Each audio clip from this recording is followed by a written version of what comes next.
சந்தியா,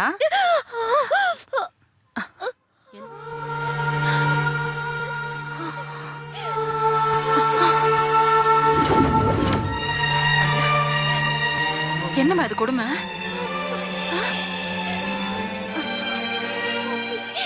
எல்லாமே அவர்தாம்மா.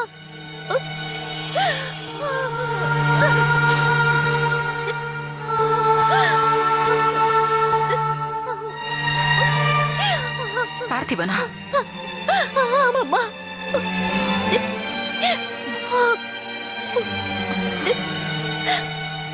ஏன் மக இவ்வளவு பெரிய கொடுமைக்காரனா? அவங்க அப்பாக்கு டிரான்ஸ்ஃபரபிள் ஜாபா இருந்ததுனால அவனை சின்ன வயசுல இருந்தே ஹாஸ்டல்ல போட்டுட்டோம். ஆனா அவன் எப்படி வளர்றான்னு பார்க்க தவறிட்டோம். ஒரு லீவுக்கு வீட்டுக்கு வந்திருந்தப்போ ரோஜா செடியை பெட்ரோல் ஊத்தி கொளுத்திட்டு இருந்தான். அதை நான் பார்த்து பயந்துட்டேன். உடனே அவனை சைக்கியாட்ரிஸ்ட் உதயமூர்த்தி கிட்ட கூட்டிட்டு போய் காமிச்சோம். அவர் அவனை நல்லா டெஸ்ட் பண்ணிட்டு, இது ஒரு மாதிரி மைண்ட் ஸ்ட்ரோக்மா, பேரண்டல் அஃபெக்ஷன் இல்லாம ரொம்ப நாள் தனிமையிலேயே இருந்ததுனால வந்த பாதிப்பு. அவனுக்கு பேரண்ட்ஸோட அரவணைப்பு வேணும், அதுவும் இல்லாம எல்லாரோடையும் அவனை பழக விடுங்கன்னு சொன்னாரு. ஆனா பிராக்டிக்கலா எங்களால் அது முடியலமா. காலப்போக்கில் அவனுக்கு கல்யாணம் ஆகி பொண்டாட்டி குழந்தைங்கன்னு வந்துட்டா எல்லாம் சரியாயிடும்னு டாக்டர் தான் அம்மா சொன்னாரு. அதுக்காக தான் அவனுக்கு உன்னை கல்யாணம் பண்ணி வச்சோம். நீ சொல்றத பார்த்தா இன்னும் அவனுக்கு சரியாகல போல இருக்கு.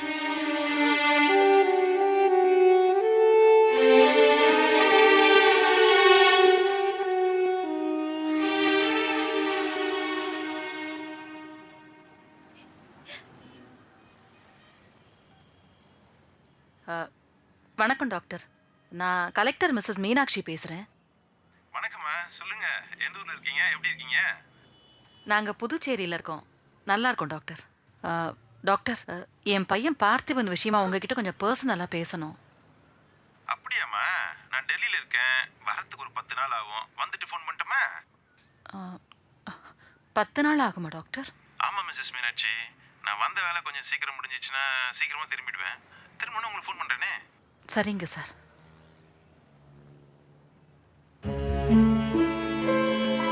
சந்தியா, டாக்டர் டெல்லியில இருக்காராமா, வரத்துக்கு 10 நாள் ஆகுமா.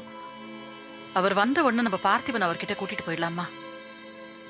அவனை ஒரு நல்ல மனுஷனா, உனக்கேத்த நல்ல புருஷனா மாத்தி உன்கிட்ட கொடுக்க வேண்டியது என்னோட பொறுப்புமா.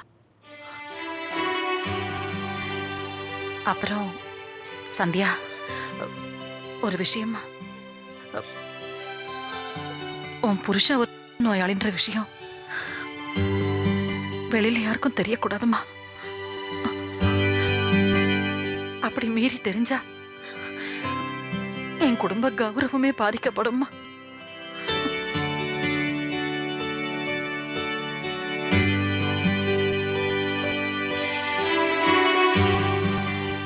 சந்தியா, இந்த குடும்ப கௌரவமே உன் கையில தான்மா இருக்கு.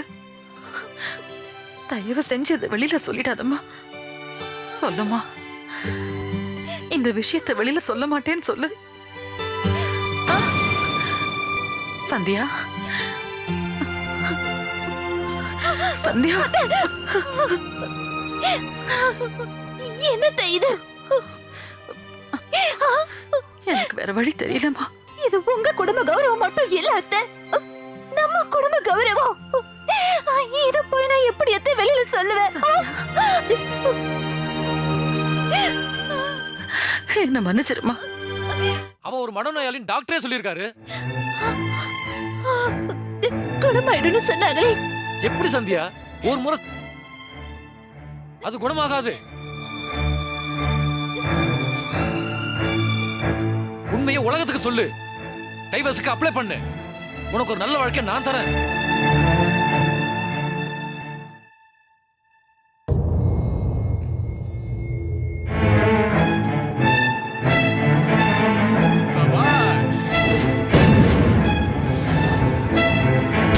சூப்பர்.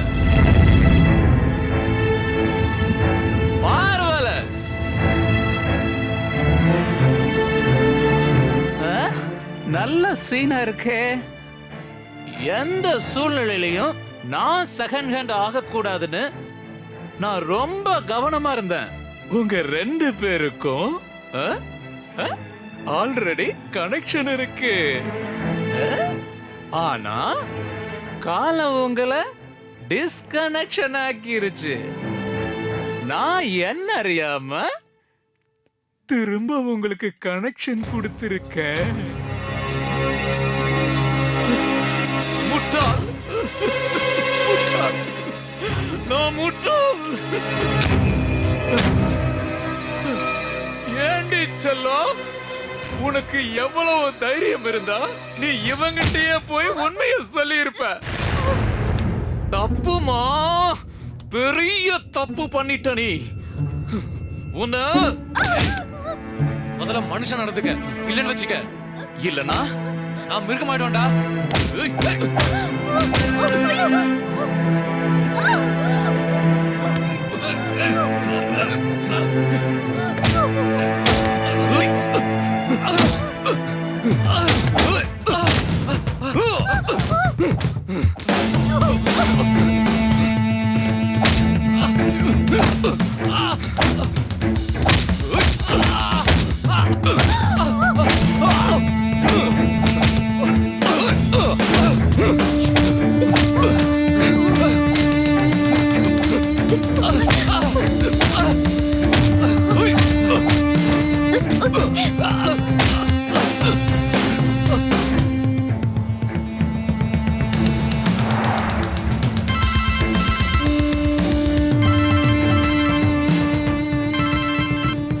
ஹலோ. சந்தியா வந்துட்டு இருக்கேம்மா. டாக்டரை பார்த்தேன், அப்பாயின்மெண்ட் கிடைச்சிருச்சு. இன்னும் 5 நிமிஷத்துல வந்துருவோம்மா. சந்தியா இங்க பெரிய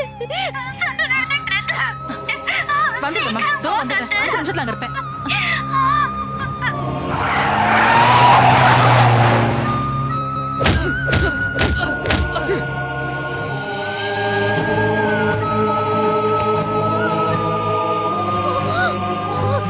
நீயா மிருகம்?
அழக்கூடாது செல்லம், அழக்கூடாது.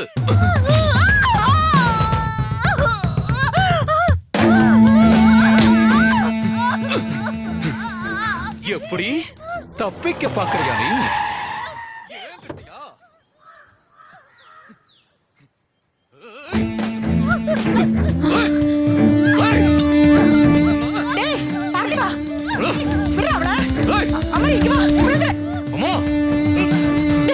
சொன்னா கேடு, அவளை விட்டுடு. அம்மா விட்டுருமா அவள, எனக்கு வேணும் அவ.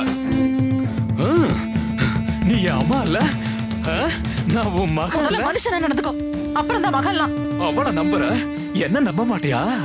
சீ, அதான் கண்ணு எதிர்க்க பாக்குறேன் நீ நடந்துக்கிறத. என்ன ஏமாத்த பாக்குறியா? டேய், கொலைகார பாவி, ஏன்டா அப்படி நடந்துக்கிற? அம்மா போயிருமா, நீ நிக்காதே முன்னாடி. வேணா, நான் போலீஸ்க்கு ஃபோன் பண்ணிடுவேன், விட்டுடு அவளை. போலீஸா? ஆ? அஞ்சா. சார், நான் எந்த தப்பும் பண்ணல சார். இவனை கொலை பண்ண பாக்குறேன் சார். ப்ளீஸ் சார், என்ன ஒண்ணும் பண்ணிடாதீங்க சார். இவனை கொலை பண்ண பாக்குறான். இதுதானே போலீஸ்? ஜுஜிப்பி. அம்மா, நீ என் சந்தோஷத்துல குறுக்கிட கூடாது. நகர்ந்து போ. ஏய், நான் சொல்றத கேளு, தள்ளி போ, போடி இங்க இருந்து. மறைக்காத. தலை நில்லு. வேணாம், பார்த்திபா. எனக்கு வேணாம், சொன்னா வேணாம். ஏய், விடு அவளை. சொன்னா கேளு. தப்பிக்க பாக்குறியா? நான் அவளை விட மாட்டேன். ஏன்டா அப்படி பைத்தியம் மாதிரி நடந்துக்கிற? ஏய், பார்த்திபா. சொன்னா கேளு, பார்த்திபா. இருக்காதம்மா. சொன்னா கேளு. அவளை. ஏய். ஓடிடு. ஏய், ஓடிடு. விட்றா அவளை. விட்றா அவளை, சொன்னா கேளு. ஐயோ. தப்பிக்க பாக்குறியா நீ? விடு அவளை. விடு அவளை. சந்தியா, நீ ஓடிடு. சந்தியா. ஏய், ஓடாத, நில்லு. நில்லு. ஏய். நான் இப்ப என்ன பண்ணுவேன்? ஐயோ. ஏய். ஓடாத. ஐயோ. ஐயோ. ஐயோ. சந்தியா.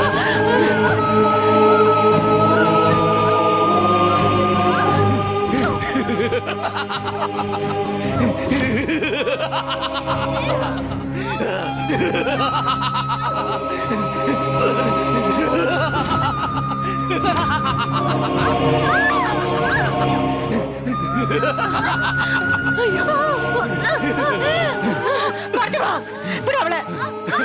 அவளை விட்டுடு. முடியாது. இப்ப நீ அவளை விட போறியா இல்லையா? முடியாது. விட்டுடு அவளை. முடியாதுன்னு. இப்ப அவளை விட முடியுமா முடியாதா? முடியாது. முடியாது. முடியாது.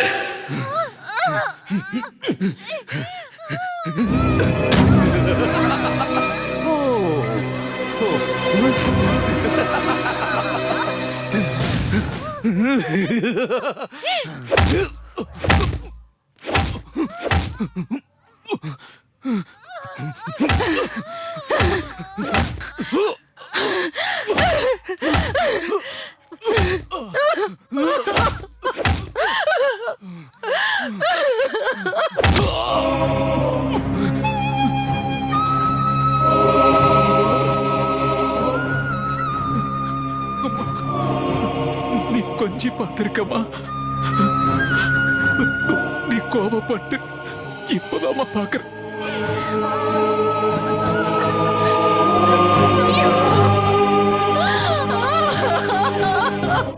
பார்த்திபா, பார்த்திபா. ஐயோ.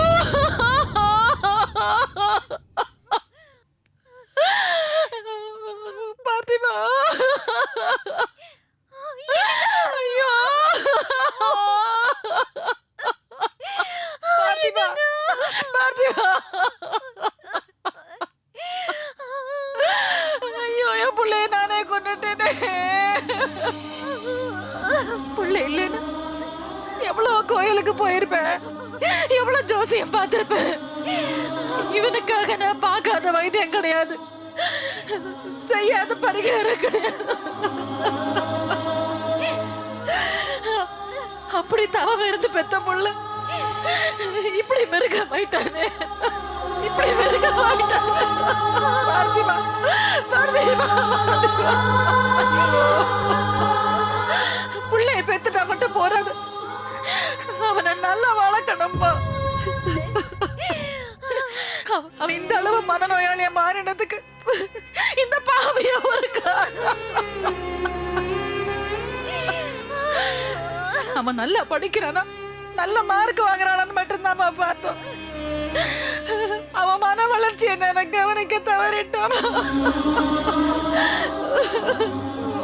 உன்னைய அவனுக்கு கட்டி வச்சு கொடுமைப்படுத்திட்டேம்மா. அப்படிலாம் சொல்லாதீங்க அத்தை. ப்ளீஸ். இல்லம்மா, பிள்ளைய பெத்தா ஒழுங்கா வளர்க்கணும். இல்ல நான் பெத்துக்கவே கூடாது.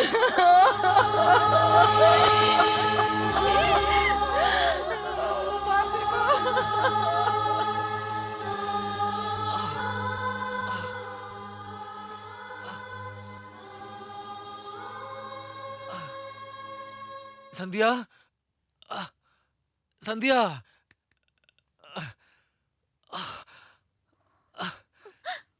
அத்தை அத்தை இப்ப போலீஸ் வரும். நடந்தது என்னன்னு கேட்பாங்க. அப்போ நம்ம உண்மையை சொல்ல வேண்டிய சூழ்நிலை வரும் அத்தை. வரட்டும். அத்தை உங்க மக ஒரு மன நோயாளின்னு ஊருக்கு தெரிஞ்சிடும் அத்தை. தெரியும். நம்ம குடும்ப கௌரவமும் போயிடும். அதோட மாமாவோட உயிரும் போயிடும் அத்தை. சந்தியா, சந்தியா. அத்தை நம்ம வீட்டு கௌரவம் நம்மளோட இருக்கும். மாமாவும் உயிரோட இருப்பாரு. அதுக்கு ஒரு வழி இருக்கு அத்தை. அதுக்கு ஒரு வழி இருக்கு.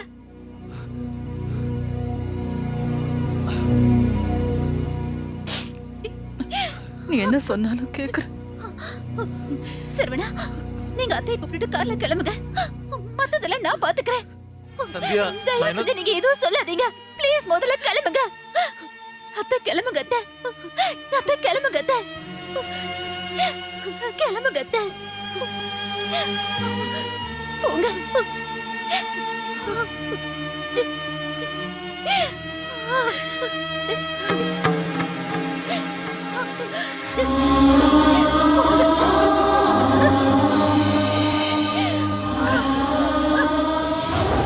இதான் நடந்துச்சு யுவர் ஆனர். அதுக்கப்புறம் நானும் மீனாட்சி அம்மாவும் கார்ல போயிட்டு இருந்தபோது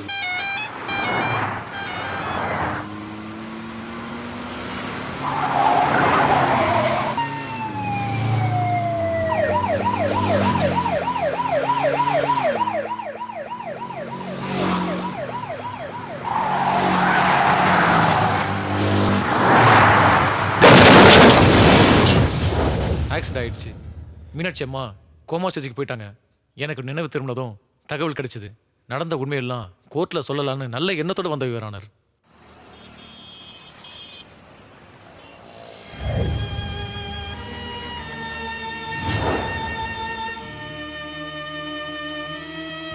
தகுந்த நேரத்தில் உண்மையை சொன்ன சரவணனை இந்த கோர்ட் பாராட்டுகிறது.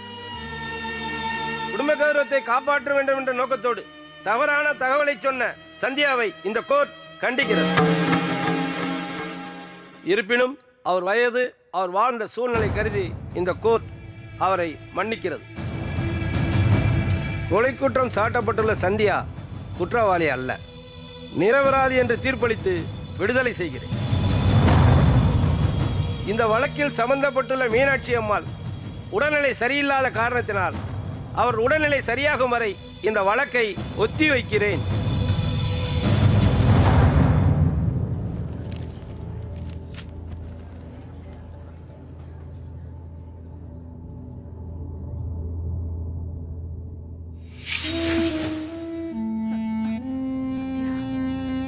சந்தியா,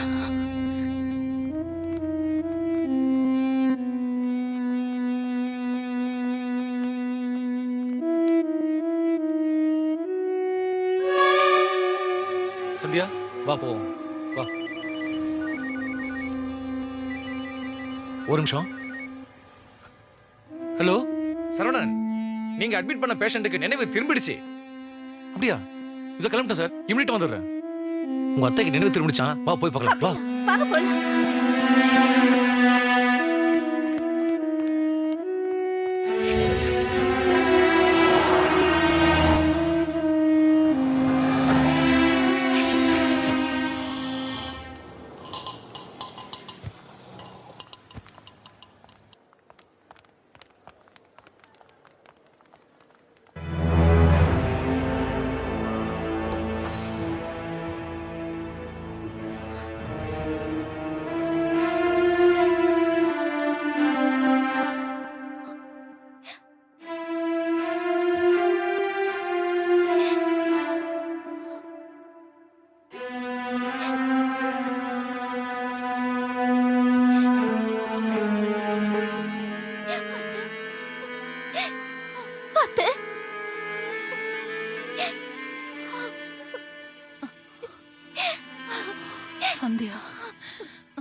சந்தியா சந்தியா பாத்து மெதுவாத்தே.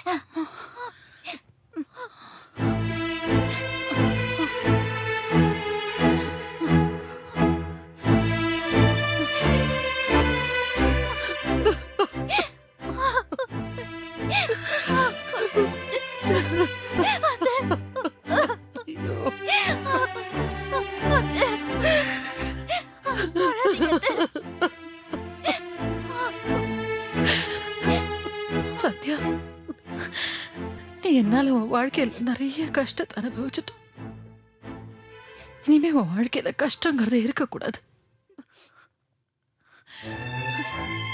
சரவணா, இங்க வாப்பா. அம்மா,